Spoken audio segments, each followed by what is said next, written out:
నమస్కారం ఘంటారావానికి స్వాగతం. ముందుగా ప్రధాన అంశాలు.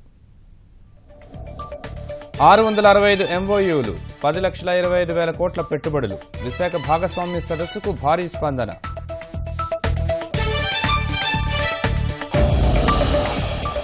అమరావతికి భారీగా పెట్టుబడులు. సిఆర్డీఏ పరిధిలో 1,29,000 కోట్లతో 62 ఒప్పందాలు.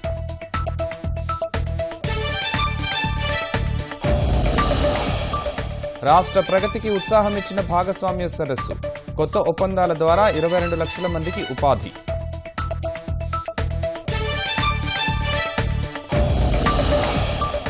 పంజాబ్ ఎన్నికల తర్వాత బకింగ్హామ్ కెనాల్ పనులు.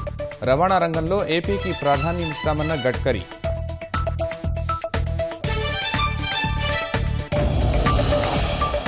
వ్యవసాయ రుణాల మాఫీ, 24 గంటల విద్యుత్. ఉత్తరప్రదేశ్ ఎన్నికల ప్రణాళిక విడుదల చేసిన భాజపా.